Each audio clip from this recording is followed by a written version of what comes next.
Salut à tous. Aujourd'hui dans ce nouveau tutoriel très rapide, nous allons voir comment lancer une application via SoftwareZator. C'est-à-dire via une application qui a été créée avec SoftwareZator. Donc, on va utiliser deux méthodes, soit via variable, soit directement. On va commencer par directement. Tout d'abord, vous allez créer une application. Vous créez une application. Donc vous mettez une textbox et un bouton. Ensuite, sur le bouton, clic droit, créer un événement, on clique. Ensuite, éditeur de fonction. Et vous allez dans Windows, puis lancer un processus. Alors, vous enlevez ce qu'il y a dedans. Et puis moi, je vais coller l'emplacement. Alors ça, parfois ça arrive. C'est des bugs qui sont très chiants, mais ça arrive. Donc, on va recommencer. Voilà, c'est lancer un processus. Hop, je vais coller l'emplacement. Soit vous collez directement l'emplacement. Et hop. Donc, faut pas oublier, vous prenez le dossier, hop, et vous mettez ensuite, comme ceci, l'application à la fin avec l'extension. Vous pouvez le mettre en normal, maximiser, minimiser ou masquer. Je vais le mettre en normal. Ensuite, il y a des arguments au lancement que vous pouvez mettre. Donc je ne les mets pas.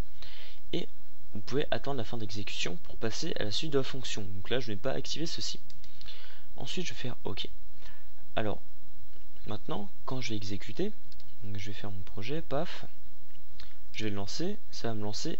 Voilà, BadDaft, c'est l'application que j'ai fait je sais pas quand et qui sert à rien. Ensuite, sinon on peut passer par une variable.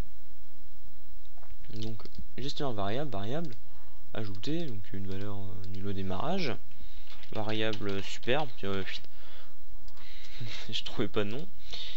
Alors maintenant il suffit de supprimer ce qu'on a mis là.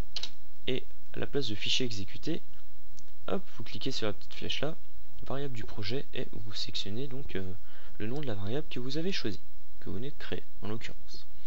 Puis on va faire, tant qu'à faire, attendre la fin d'exécution d'un processus pour passer à la suite d'une fonction.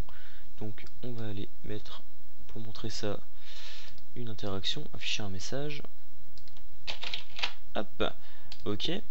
Donc en gros, quand normalement en temps normal, on passe par ici et directement afficher un message. Donc en gros, ça affiche le message en même temps que l'application se lance. Or là, eh bien, il y aura le lancement de l'application, et si l'application n'est pas terminée, ça n'affichera pas le message.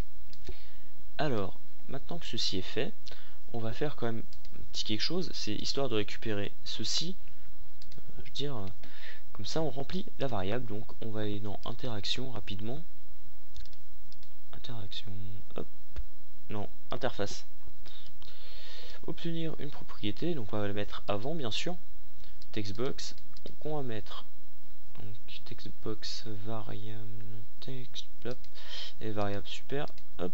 Donc obtenir une propriété d'un contrôle, ça vous pouvez trouver ça dans les autres tutos si vous ne comprenez pas comment ça marche. Ensuite lancer un processus, afficher un message, donc on va exécuter maintenant. Alors, par exemple là, il va y avoir une erreur. Ça, enfin, c'est une erreur. Ça va simplement m'ouvrir le dossier et m'afficher ensuite les messages. Et maintenant, pour vous montrer correctement, on va faire comme ceci. Lancer. Donc vous voyez, le message ne s'est pas ouvert. Je le ferme, le message s'est affiché. Hop. Donc voilà, c'était tout simplement un petit tuto par une demande d'un visionneur. Sur ce, à une prochaine vidéo.